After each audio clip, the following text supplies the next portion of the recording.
Hey, what's up? John Sonmez here from SimpleProgrammer.com. So I got a book review for you today on a book that is quite long, was an interesting book, a book I almost didn't finish reading, but almost returned on Audible and wanted to get my credit back because I was like, this sounds like a bunch of bullshit. The book is called How Not to Die. Actually, some of you have asked me about this book. You've asked me also about a documentary that is very similar to this book. I'm not going to address the documentary right now because I haven't seen it. I can't remember the name of it, but someone will definitely post a comment because they'll immediately get this. But this is weird. Okay, so this is very weird, this book review. I'm trying to figure out how to approach this. Now, this book is #1 bestseller on like health and fitness in Audible, at least it was, and it's done really well.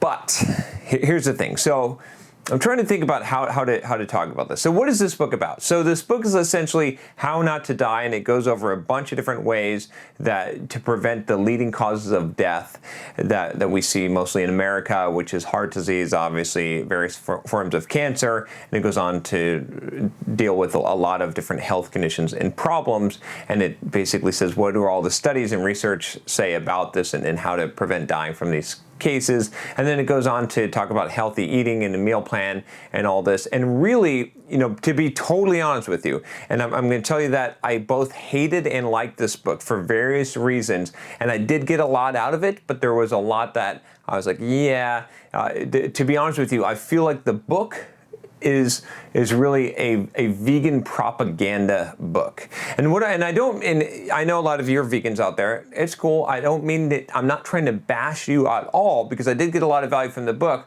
But the reason why I'm stating that, and I feel like I need to state that, is because I got to be totally honest with you. That's what a lot of the book was designed to do, and it's really unfortunate.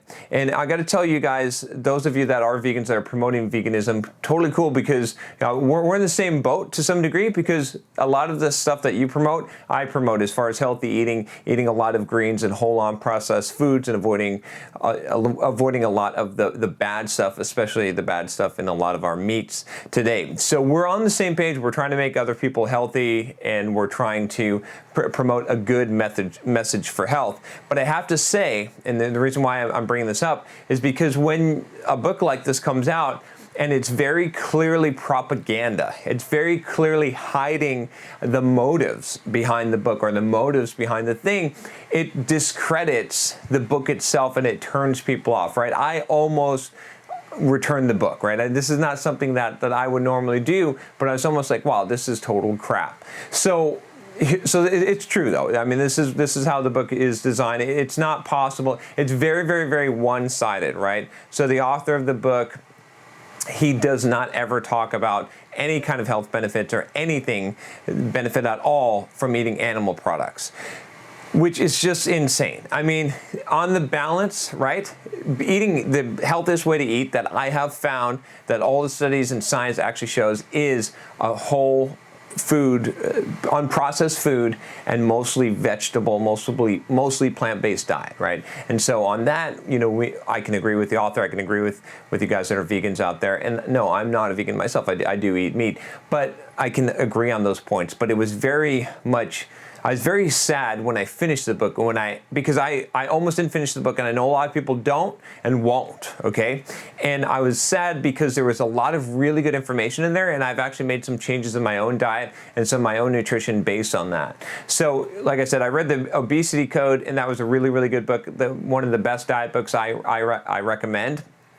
This one I have to recommend with some reservation because I feel like there's some flawed science in here. Almost all of the science that's in the book, or I won't say almost all of it, but a large portion of it is in vitro, which means in a petri dish, right? So if you drop certain compounds on tumor cells in a petri dish, it doesn't tell you what happens when you eat those vegetables or those compounds and things like that. So a lot of it is that, a lot of it is interpretation of the research, and a lot of it ignores a lot of the other research that you find that would say that some things are healthy that the author of the book says aren't. So some of the examples too, it's kind of funny. I cannot believe that the myth that dietary cholesterol influences regular cholesterol, it still gets propagated, especially by someone who has a lot of medical credibility. It's amazing that the American Heart Association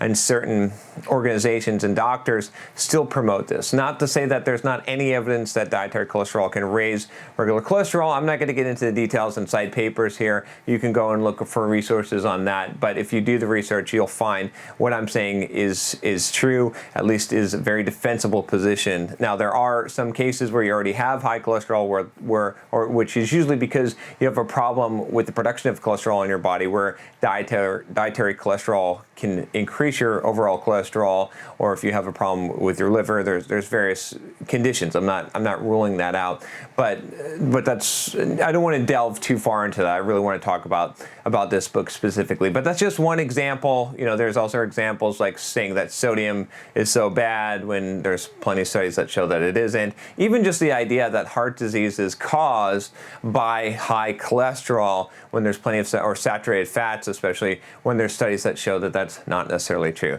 Now, and I don't say this from an uneducated or inexperienced viewpoint, right? From my own education, I've been studying diet and nutrition for many years, for about 20 years. I read a lot of medical papers and health and diet papers. I train people, I coach people. I have tested so many things on myself. I've been through every single kind of diet. I get my blood work regularly and compare it. And being someone who has been on an extremely high fat diet for the last couple of years, doing fasting and whatnot, I have amazing blood levels, right? It's amazing. I don't have diabetes. I'm not even close to diabetes. My triglycerides are like 37. You can check out the video I did where I actually showed my blood test, and I'll do a new one soon and look at where my cholesterol is at.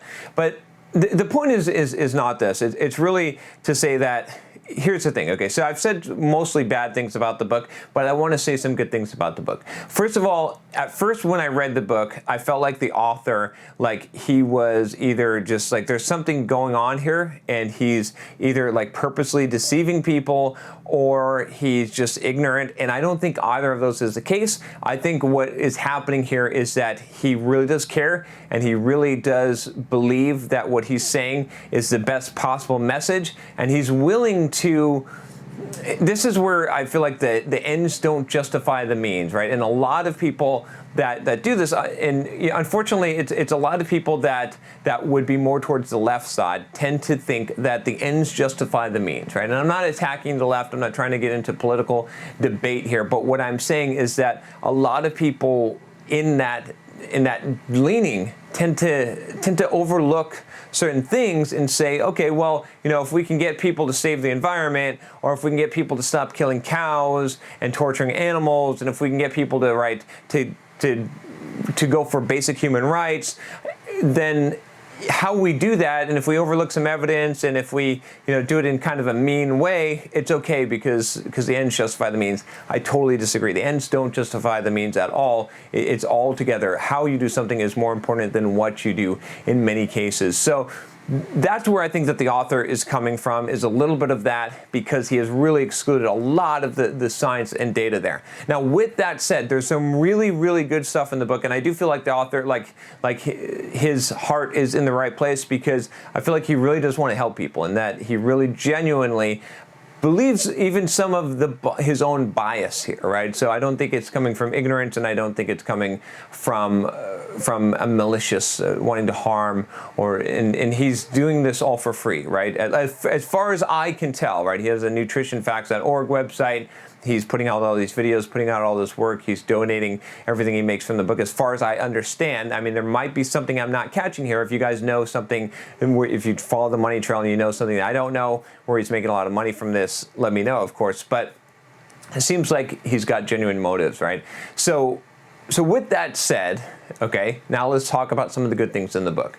There is some really, really good science about certain things that it just optimally makes sense for health, right? So from from my understanding, right, from reading a lot of books, from looking at a lot of studies and incorporating all of the science together, not just the cherry-picked pieces that support my own viewpoint, from all of that, what I can tell you is perhaps the best diet and what makes the most sense is a diet where you have very much plant-based, right? Where the core of what you eat is a lot of vegetables and perhaps some fruits. I'm not as big on the fruits, but I think that there are definitely some benefits in the fruits from the health benefits, and avoiding all processed foods as much as possible, and avoiding sugar, which is a processed food, obviously. The fructose that normally occurs in fruits when you're eating them whole is not usually going to be much of a problem. You're not going to even be able to get that much of it. And then if you're eating meat, right, then to make sure that, in fact, I would rather, this is kind of funny because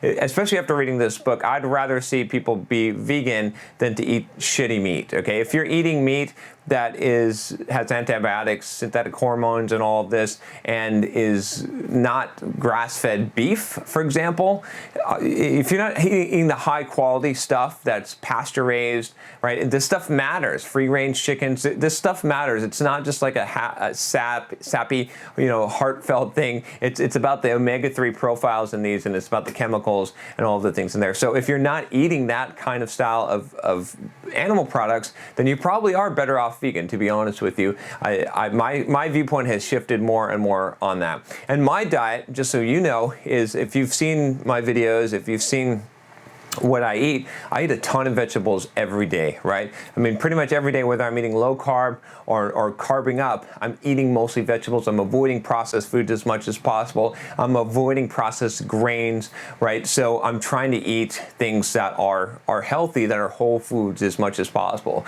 When you look at it on the balance, right? And I don't mean to diverge off of the book, but there's a lot, and the reason why I'm saying that is because the book advocates, the author of the book, he says very many times that he's advocating a plant-based diet, a mostly plant-based diet. And I totally agree with him from the perspective of that being something that your diet should be mostly plant-based. It really does make sense. All the science shows that. Now, what he neglects is, like I said, is that in his meat studies and everything that shows the destructive and the bad things about animal products, is he doesn't show what would happen if you ate clean animal products, if you ate the good stuff instead of the bad stuff. He's really looking at people that are eating processed foods, processed meats, which are horrible for you, and really not the good stuff. If you're eating just grass-fed beef and free-range eggs and free-range poultry and all of this with no antibiotics and synthetic hormones, or is minimized as much as possible,